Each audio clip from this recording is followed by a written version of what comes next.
এখন বলবো 2026 সালে কানাডার ভিসার বর্তমান অবস্থা নিয়ে। 2026 সালেও কানাডার ভিজিট ভিসা দিচ্ছে। তবে একটা গুরুত্বপূর্ণ বিষয় হচ্ছে যে এখন প্রসেসিং এর জন্য সময় অনেক বেশি নিচ্ছে।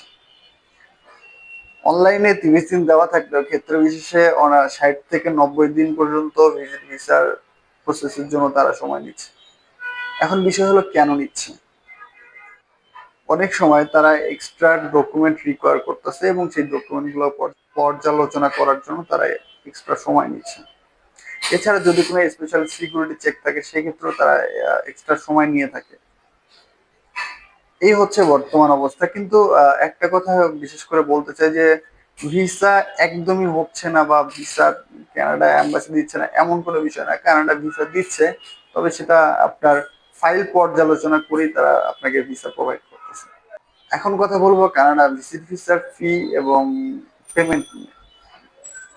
কানাডার ভিজিট ভিসা আবেদনের জন্য যে অ্যাপ্লিকেশন ফি আছে তা হচ্ছে $100 এবং $85 আপনার বায়োমেট্রিক ফি। আপনি যখন অনলাইনে অ্যাপ্লিকেশন করবেন তারপরেই আপনাকে এই টাকাটা জমা করা যেতে হবে। এবং একটা জিনিস মনে রাখবেন, এই ভিসা ফিটি কিন্তু অফেরতযোগ্য, মানে এটি নন রিফান্ডেবল। একবার পেমেন্ট করে দিলে আপনি এই টাকা আর ফেরত পাবেন না। এবং আপনাকে বাংলাদেশে ঢাকায় অবস্থিত ভিএফএক্স গ্লোবালে বায়োমেট্রিক দিতে হবে। কানাডা ভিজিট ভিসার ক্ষেত্রে সব থেকে গুরুত্বপূর্ণ হচ্ছে আপনার ডকুমেন্টস। যদি আপনার ডকুমেন্টসে কোনো ল্যাকিংস থাকে তাহলে আপনার ভিজিট ভিসার ফাইলটি রিজেক্ট হয়ে যাবে। সেক্ষেত্রে আপনাদেরকে জানিয়ে রাখি যে কানাডা ভিজিট ভিসার জন্য কি কি ডকুমেন্ট লাগে। কানাডা ভিজিট ভিসার জন্য আপনার লাগবে valid passport, visa application form, cover letter, bank statement এবং ব্যাংক সলভেন্সি, আপনার ইনকাম ট্যাক্স সার্টিফিকেট। তারপরে যদি অ্যাসেট ভ্যালুয়েশন প্রোভাইড করতে পারেন তাহলে ওয়েল সেটাও ভালো। আপনার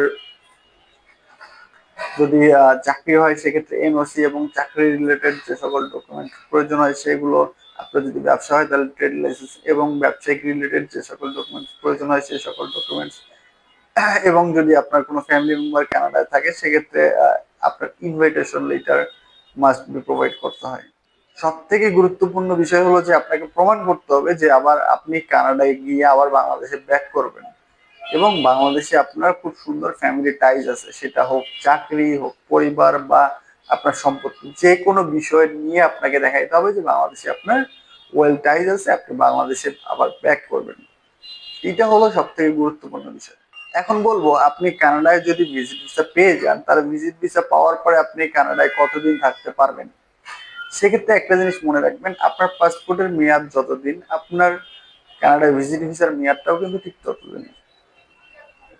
এখন অনেকে প্রশ্ন করতে পারেন তাহলে তো আমি কানাডায় গিয়ে আর আসবো না, কানাডায় থেকে যাবো না। এমনটা না, কানাডায় আপনি যেহেতু ভিজিট ভিসা পেয়েছেন সেক্ষেত্রে আপনাকে প্রত্যেক এন্ট্রিতেই 6 মাস করে থাকার পারমিশন কানাডার গভর্নমেন্ট দিয়ে থাকে। এটা যেহেতু একটা মাল্টিপল ভিসা সেক্ষেত্রেই এটি কার্যকর। এই 2026 সালে এসে অনেকের কানাডার ভিজিট ভিসা ক্যান্সেল হচ্ছে বা রিজেক্ট হচ্ছে।